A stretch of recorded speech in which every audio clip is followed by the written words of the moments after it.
Hooggansi mootummaa jedhamu seektarri mootummaa jedhamu hundi maal inni galmi isaanii dhuma ergamni kennameef maali? Anaaf amma naa galutti ergamni kennameef jireenya uummataa fooyyessuu qofaadha. Karaa ta'een hojjetee karaa fedheen tattaafatee hojjetee ergama adda addaa qabaachuu danda'a garuu dhumni isaa galmi isaa jiruuf jireenya uummataa fooyyessuu qofaadha. Hojii biraa waan qabu natti hin fakkaatu. Tirastii uummata kanaaf wannoo biraan qabnu hojjechuudhaaf wannoo ibnuudhaaf inni kaan hamaan ija hamaan nu laaluun qabu. Inni nu keessa jirus inni ala jirus. Kanaafii jiruuf jireenya uummataa fooyyessuu yeroo jedhamu immoo maal jechuudha?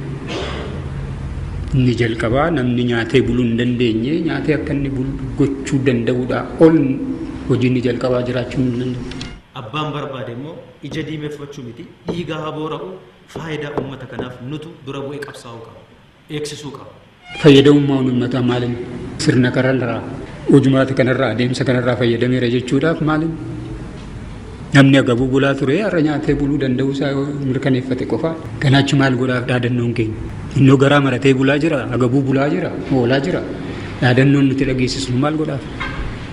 Uummata kana nu wajjin ciniinfatee, gubatee, rakkatee, boqotti gadi qabate kana hamma tokko lapheessa cibsuu danda'utu nurra jiraata. Hojjenne. Yoo hojjenne immoo hin danda'a. Namni beela'ee jiru, namni hojii dhabaa ta'ee jiru akka inni carraa hojii argatu. Yoo xinnaate nyaatee buluu akka inni danda'u. Adeemsaan immoo sadarkaa biraatti akka inni ce'uuf jireenya isaa fooyyeffatu gochuudhaan alatti hojii biraa qabaayidha namni as jiru kun hundi. Hojiin biraa ergamni biraa sinii kenname jedhaan amma dubbachuu. Uummanni kun uummata nu hubatu dadhabee miti. Yoo itti dubbanne nu hubata. Qulqullummaadhaan dhugaadhaan.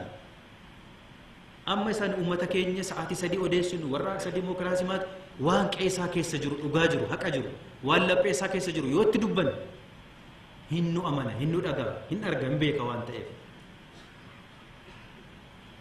Yoo xinnoo waa hojjenneefis hin arga ragaa nuu ba'a. Dhuguma nama kaayyoo ta'ee dhuguma gaggeessaadha yoo ta'ee jiruuf jireenya uummata sanaa fooyyessuudha yeroo hunda kan isatti dhaga'amu irra jiru sammuu isaa keessatti deddeebi'uun kan irra jiru.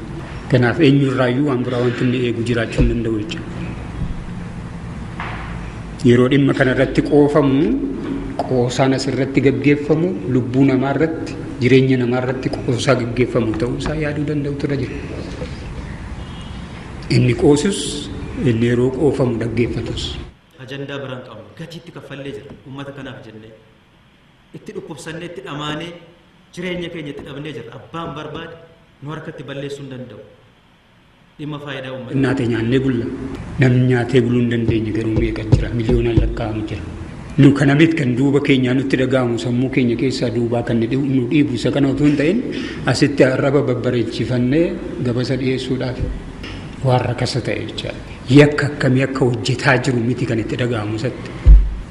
Hammam yakkamaa akka ta'e silaa of ilaaluun kan irra jiru gaggeessan as jiru. Gamana jennu kana keessaa baanee dhaabbannee uummata kana haa hoogganu. Uummata kana dhaaba kana mootummaa kana.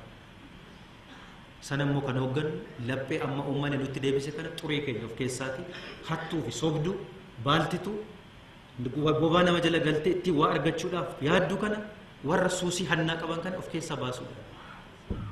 Of keessaa yoo baasne duwwaa malee xurii qabanne itoo nuyi hannuu nu argee uummanni nu wajjin ta'uu hin danda'u waan ta'eedha. Dirqamnii fi ergamni isaaf kennamee bakka jirutti jiruuf jireenya uummata kanaa fooyyessuu inni ofii isaatii ciisee nyaataa bulaa. Inni kaan agabuusaa yeroo inni rakkatu callisee kan ilaalu yakka akkasii hojjechaa akka jiruuf itti dhaga'amaa jiru. Isaaf asitti waltajjii amma jedhamtu kana jala ga'uudhaaf maaltu waliin dhahamee maaltu eessa kaa'ameetu bira darbamaadha. Waan gaggaarii aynata fedhe haasa'ee dhiisee maal inni naa yoo nam tokko rakkoo keessaa baasuu hin dandeenye.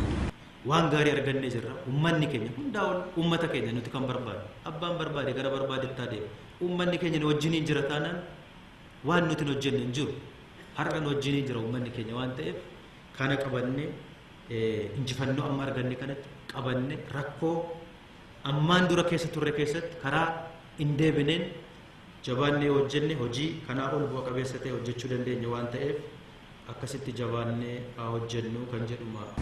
Ani kanaaf sadarkaa dogoggoraatti utuu hin ta'in yakka hojjetaa akka jirutti of ilaaluu barbaachisa.